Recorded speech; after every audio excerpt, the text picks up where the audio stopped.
ago, I was asked to do a presentation to about half of the school, and I've been asked to do it again today, basically. And the presentation is about my life as a gay man and about my gay family, which I shall tell you about as well. What I will just say, actually, is that I'm very used to doing presentations and workshops where I kind of teach something. I've got something to teach. But it's absolutely terrifying doing it on something so personal. So bear with me if I get nervous, all right? Anyway, I should start, I guess, if I'm going to tell you about my life a little bit, I'm going to start from the beginning. And the beginning is this, all right? Hang on.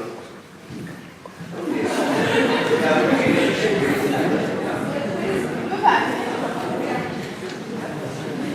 That wasn't supposed to happen. The beginning is this, right? So this is me on the left, right? With the red London bus, and that's my brother Steve in the background. So I was born just outside of London, in the outskirts of London, to quite a mixed cultural family, in the sense that my dad is half Greek, half Irish, but was brought up in Australia, and my mum's English. I went to a school that could not have been more different to St Stephen's, like totally different to anything that any of you here are currently going to. It was like about more than twice the size. There were like about 1,400 students. It was in the outskirts of London. It was situated right in the middle of about 4 different huge council housing estates, like housing projects. So all of us that went to the school lived in one of these projects or one of these estates or very close by. And essentially the school was very white, everyone was white, it was very working class, and very under-resourced, underfunded, just a sort of a typical London school really, or just outside London school. School life for me was fairly insignificant. There was nothing much of any great interest happened. I had friends, girls and boys, I had girlfriends, and school life just kind of went on, and then I left and I moved right into London. Now, when I was about 24, I was out with a group of friends and colleagues one night in a pub in London, and it was like a party. And at the end of the evening, I found myself kissing a guy, which was quite a shock to me, and also to my girlfriend at the time. She was called Georgiou. She's actually still a friend of mine now, I believe. So I found myself kissing this guy, and it was all quite surprising. And what happened then, essentially I decided that I wanted to start just exploring that side of me. I was interested and curious about it, and I wanted to kind of explore that side of me. So I finished with Julie, which she has forgiven me for. And I suppose, like at that time, I began calling myself bisexual, because it just seemed to be the thing that you sort of would do at the time. And then gradually over time, I found myself having fewer and fewer relationships with girls, and more situations with guys, and so I sort of started to call myself gay, because, like in life we all like a label, so it just seemed easier to give myself a label as being gay. And it sort of basically went on from there. Now, at the time, I suppose I had lots of questions. Like, one of the questions I asked myself was like, so, was I always gay, and then I was kind of just repressing everything for all those years at school? Was one of my big questions. And the actual answer to that is I don't know. I think to myself, like when I was at school, I often remembered feeling like envious and jealous about some of the guys who I thought were much better looking than me, and therefore they got the much better looking girls. And so I used to think to myself that I was kind of maybe jealous and envious of them. When I look back on it, I think to myself, maybe I was just jealous and envious of the girls that got the better looking guys. I don't know. But what did strike me after I decided that I was gay was just like, and started to come out really, was you get so many questions asked of you, like huge amounts of questions. And many of them I think are kind of stupid questions. And there's no such thing as a stupid questions, but they are a bit stupid because I began to get asked things like, is it just a phase, right? And do you know what I used to think to myself? I don't know. I've no idea. I've no idea if it's just a phase. I used to get asked, are you going to grow out again? Do you know what I used to think? I don't know. No idea. I used to get asked, why are gay people so promiscuous? Why are they always sleeping with each other? And I used to think, I don't know. Or actually really care. But the reason why, for me, they were stupid questions is because when I was at school, like 15, 16, 17, and I started to go out to parties and bars and stuff like that, like nobody ever asked me then, you know, is it just a phase you going out with girls? No one ever asked me that, I was going out with girls. No one ever asked me when I was going out with girls, you know, are you going to go out with it? Or no one ever asked me, you know, why is it that all you straight young people go to parties and get off with each other? You know, nobody ever asked me those questions. So you do get asked loads of arguably stupid questions if you're gay. Although they do just come from people trying to understand, which is fair enough. There was one question though, which always really stuck with me. It kind of stuck in my throat, and I never really knew what to do about it. And that question was, don't you want a family? And I never knew how to answer that one because I suppose, you know, I was brought up in the same, I was brought up in the same world as you, you know. I was brought up in a heterosexual world, so, you know, like, when I was little Phil there with my bus, you know, my mum and dad used to read me stories, as your mum and dads do, you know, fairy tales and stories about, yeah, you know, you kind of grow up and all the stories you read to as a kid are all about you grow up and you meet a woman and then you get married and then you have kids and you all live happily ever after. So in a way, it was exactly the same for me. My expectation for being a kid had always been that I would have a family, that I would start a family. So I found it difficult to answer, and I sort of thought maybe I'll have to compromise. If I'm going to choose this path to be gay, then I just have to accept I won't have a family. And then I met a lesbian couple called Harriet and Sylvia, who became my friends. And I remember one night I was round at their house, their apartment in London, having dinner. And I just sort of said to them, have you ever thought about having kids? And Harriet and Sylvia both sort of said, you know, kind of, but we're number one, we're gay, so probably we can't have kids, because you kind of need a bloke, you know, they don't tell you that in schools, but you kind of need a bloke for long. And so they said, number one, we're gay, so probably it won't happen. And number two, you know, we're far too young, we want to travel, we want to see the world a bit, and we're just not in that place yet. So I kind of just said, you know, well, if ever you change your mind, if ever you feel that you're old enough or you've done enough travelling, then come back to me, because I'm interested in the idea of starting a family. And then we just sort of joked about it and didn't really think much more of it. Over the years, we kind of talked about it. And then meanwhile, I moved to Rome, which was about 6 years ago. And they went off travelling around India and Thailand and Vietnam and stuff. And like one morning, I got an email from them saying, you know, dear Phil, are you still interested? We're kind of thinking about going back home. We want to settle down. Are you still interested in the idea of starting a family and having a kid? And I wrote back immediately and said, absolutely, I am. Totally interested. Come to Rome. So they got a flight from Delhi and they flew to Rome. And a few months later, and now I'm putting this the right way around now. Right.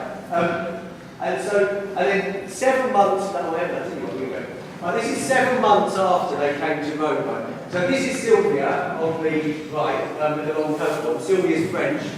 And Harriet's on the left. She's English. This is in a park in South London, in Peckham. As you can see, Harriet's there, got a little bit of a bump going on. So she's 7 months pregnant. We were very, very lucky. We got pregnant kind of almost straight away. And then 2 months later, our little son Luca was born. So this is Luca. He's kind of hiding in the corner. He's about 4 days old at this point, hiding under my arm. This is in a pub in London. So 4 days later, Luca was born. Luca lives with his 2 mums, Harriet and Sylvia. They live in London. So Luca has 3 sets of grandparents. He's got his French grandparents in Alsace in France. And then he's got my mum and dad and Harriet's mum and dad in London. And he's got me in Rome, plus his Uncle Tom and Auntie Marion live in Rome. Uncle Tom works for John Cabot University. And we have this kind of arrangement. So I'm not like a traditional dad, but we have this kind of arrangement where every week we speak 2 or 3 times on Skype. I call Luca or he calls me, and then about every month in person, either I'm in London or he's here in Rome with me. So he's very loved, he's got family all over the place. I'm going to do what every parent does now, which is show you a few photos from the family album. It's really boring, you shut your eyes and look at it. So this is our little family, Harriet, Sylvia, Luca and I. This is in a bar in Vieto in Rome in October last year. Luca there is obsessed with my bald head as he still thinks it's like really crazy. This is Luca in Villa Borghese on his first day ever playing frisbee, which he was really, really excited about, and he was really good at it as well, because I'm useless at frisbee, but he was really good at it. So he's there playing frisbee. This is him in Piazza Testaccio, in the little children's playground. Looking very happy. This is him looking very defiant, very coach. That was in London. And the last one is, which is my current favourite one, this is Lucas skiing in France about 6 weeks ago. This is like my current favourite photograph of Luca, because he just really, really loves the sun, the snow. Now, when I was asked to talk to you again, and to tell you about kind of my life a little bit as a gay man, and tell you a little bit about my kind of gay family, if you like. I don't know about Luke being gay yet, no idea, but it comes up. I had one big question for myself, and that question was, why or how could it be of any interest or any help at all to you lot or to any of the faculty or admin staff here? Why could it be of any interest or help to you lot to know about my life? So I thought about it long and hard, and then I decided that this was the reason. This was the reason, really, I thought. And that was, so that I think the world, life, is this kind of amazing place. You know, it's like, it's loads of fun, it's really exciting, it's a really fab place to be, this world that we're kind of lucky enough to live on. But it's also really tough, because there's people like you and me. We come from all different races, different cultural backgrounds, different religions. We have different things that make us happy, different personalities, different characteristics. We have different insecurities, different things that we're frightened of. So it's a kind of a complex place to be, really.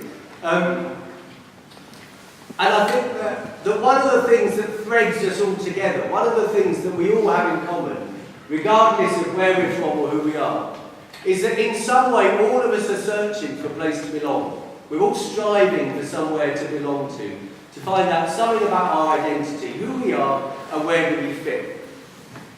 And that's all well and good, but if for whatever reason, whether it's to do with your sexuality or your background or your personality, if for whatever reason you feel that you don't belong somewhere, then that's kind of hard. It's a tough place to be if you feel like you don't belong.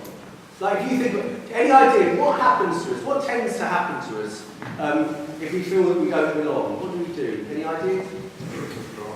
We withdraw. Exactly. We hide away. Well done. Right on you. We hide away. We tend to hide ourselves away when we feel that we don't belong. And the problem is, when we hide ourselves away, is that not only do we feel isolated and depressed and sad when we hide ourselves away.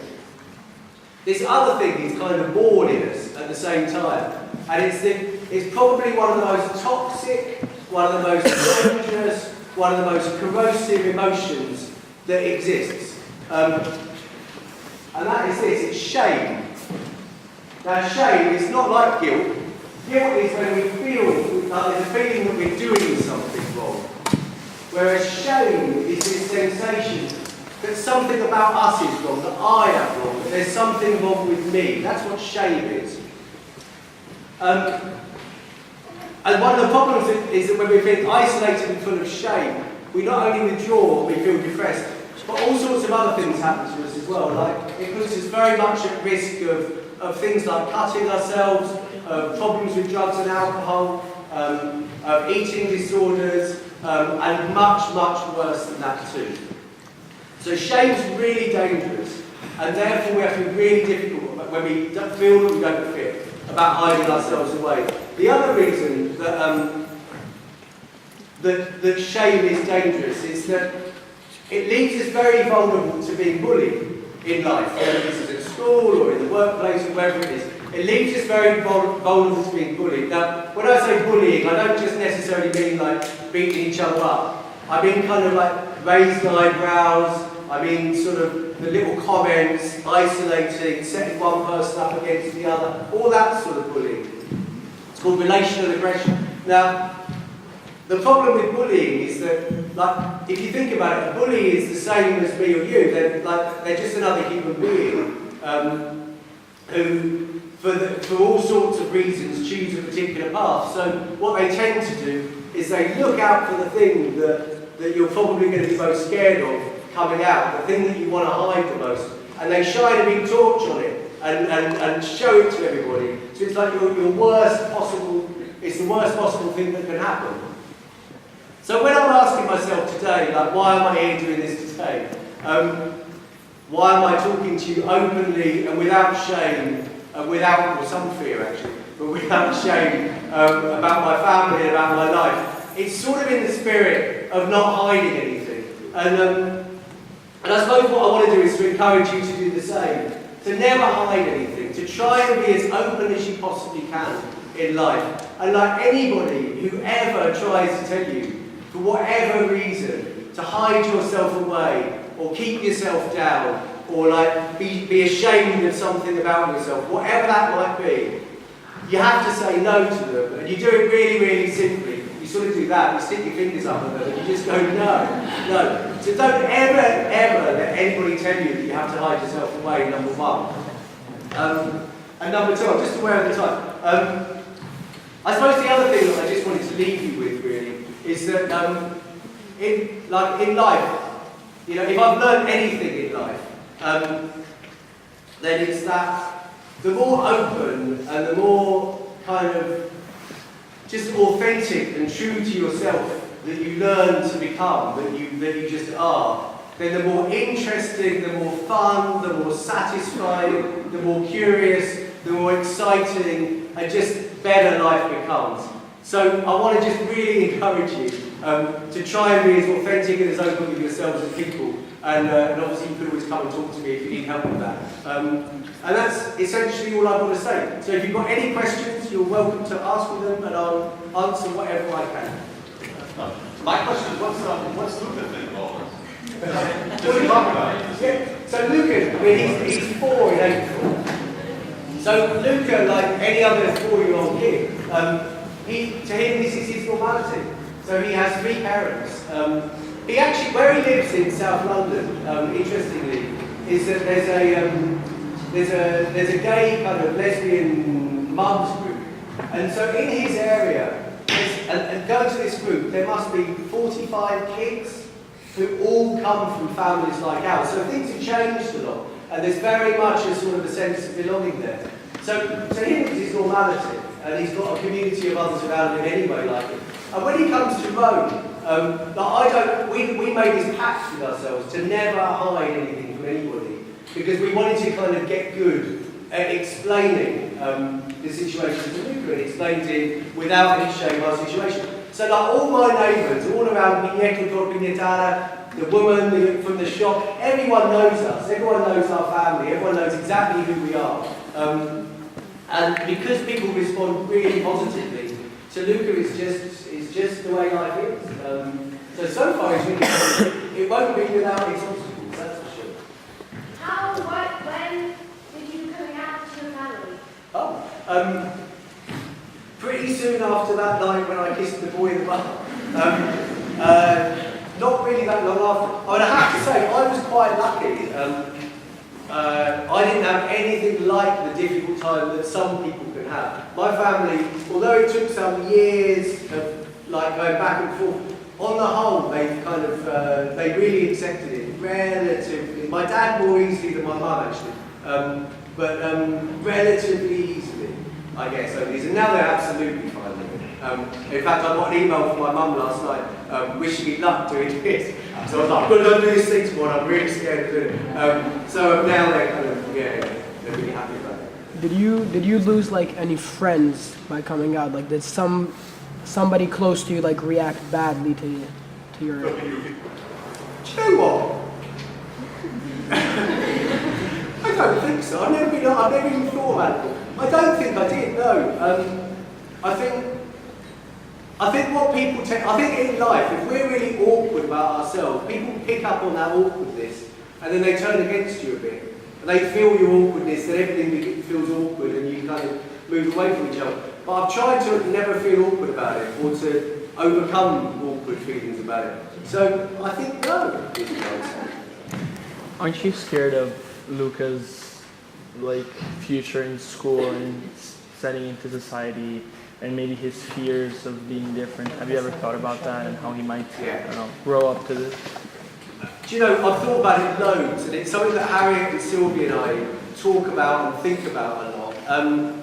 Like when we chose he's just started going to school, like local nursery sort of school, in September. And so we were really careful about choosing the nursery and talking to teachers about their responses, trying to get a sense of how they would be about it. And yeah, I worry that he'll be bullied. I worry about how he'll find a way to explain his differences of his own family life. But I'm absolutely never going to be taken hostage by that. And that's kind of why, for us, it's really important that we always talk to him in the most open way possible, and that we do things like this to try and do our tiny little bit to change the world that he's coming into. Because the reality is, yes, he's different, yes, he's got 2 mums, but he's just another human being, and all of us as human beings have our own unique differences and characteristics, even though they're not always immediately evident. And so I guess, yes, I think about it and I'm concerned about it, but I don't ever want to let any differences for us change the way we just live openly in the world. So if that answers your question. Maybe it's a stupid question, but like the mom that isn't the biological mom, does she feel like left out or like? It's such a good question, because it's probably the one that all of us were worried about or were thinking about, and we talked about before. The question was: does the other mum ever feel left out? Now, that question we no longer have that question anymore, for the simple reason that she has her own relationship with Luca and she sees now how strong it is. So at first, when that could have happened a little bit, and I think also every dad, for all of you boys in here, for any of you that will become parents, then all of you as boys will have periods in the first couple of years of being a parent when you'll feel a bit left out, because it's not really about us as dads when babies are born, it's about the mum and the kids. So in a way, the other, like Sylvia, the other mum, I thought that she might feel a little bit the same, and I think there were times when she did. So her and I were quite close during that time. We both felt a bit left out. It was all about Harriet and Luca. But now she has a really strong relationship with it. It's a different relationship to the one that Harriet has with it. It's absolutely different, but it's it's no less loving. It's a bit more boisterous, it's a bit more rough and tumble, whereas Harriet's all like this, and Sylvia's been like, come on, get out there. So it's different, but she absolutely doesn't feel left out, no, not anymore.